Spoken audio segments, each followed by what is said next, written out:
The reason that I'm doing this is that I've noticed in the last year and a half, the last couple of years, even in my family, that people who have different opinions can no longer talk to each other. There's no compromise, there's no reaching across the table, and I think that's kind of where magic happens in life. And I think that's kind of what made our country great. It's kind of what makes us unique. And the second that we stop doing that, I think we sort of fail to be Americans.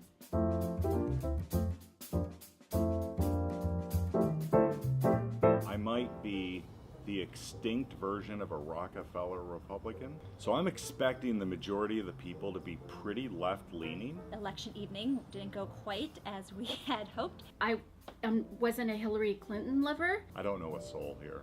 I'm a Syrian American Muslim. As a general summary, I think this is the most American thing that we can do. Probably one of the more conservative people in this room, but I appreciate and I respect everybody who's here. Assuming I'm racist because I am registered as a Republican, it's almost like a football team atmosphere. I was born in Mexico City. I had the invite. Right away I felt really anxious about it. I had to come forward because I have been a voice that's silenced. And if I had an invitation to that table, then I had this responsibility to take it. I'm a capitalist. Whatever the deck is that's laid out, I'll take advantage of for clients. My family is very conservative, so I even have a very hard time communicating with them. The only way we're going to get together is if we hear each other. I'm from a large Jewish family, and food, I think, is a real great place for everyone to come together and share ideas. And it's been a difficult year where I don't feel like we've been hearing each other. I'm curious to see and understand their perspective, and also hopefully share mine and get them to see where I'm standing as well.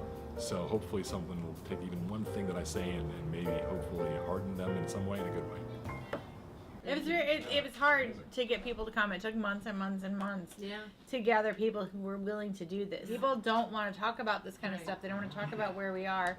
I think that's the danger of it, is that you hide behind this wall of the internet and you only hear stuff that you want to hear. And I look at Facebook and I see us like ripping each other apart on our beliefs without like looking in each other's faces and owning what we're saying. I studied psychology in college and we talked about road rage, and it's so easy to get angry at somebody when they're not in front of your face. Once you see the person's face, it changes everything. And who just turned left there? You're not supposed to turn left there. And I'll be like, oh, it's Amy. Hey, Amy. This president, like him or hate him, he's a savvy guy at getting people to pit him against each other. And that's disgusting. Populists are scary. And right now we have a president who's a populist on the right, and populists on the left are also scary. But there are so many positions that this president espouses that aren't necessarily conservative positions, but they're populist positions. Because while there's so many negative things, I've also seen the silver lining that this chaos or stress has actually brought together a lot more minority groups that would have never talked to each other before. I don't always feel like I'm American enough. There's a quote by Martin Luther King that I really love. A leader that's more focused on humanity rather than money. So I think there isn't a certain person that I would want, but it's just somebody whose focus is on what's the greater good of humanity. I feel like I've seen my father in particular, who shaped a lot of my early political beliefs, go from being a very principled conservative to a kind of like anger-fueled populist. My mother, I don't know what happened. It's the same thing. The older Anglo, to be specific, it's tapped into something where they have changed to reflect this populism and this sense of nationalism that I don't know where it came from. And you see it going in a direction that is so uncomfortable and so wrong and so against everything that you want this country to be.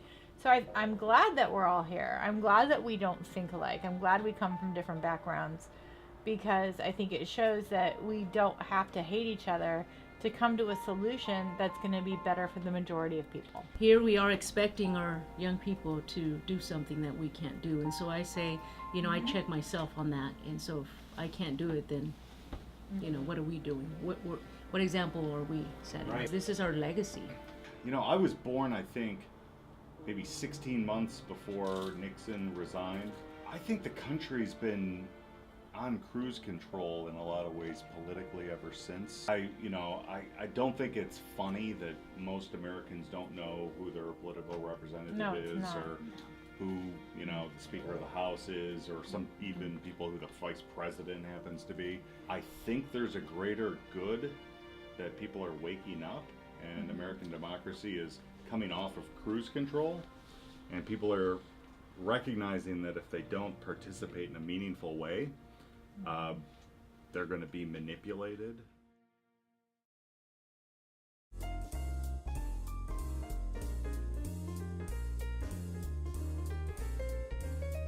I didn't think people were going to listen to each other and hear other points of view without freaking out, and we did.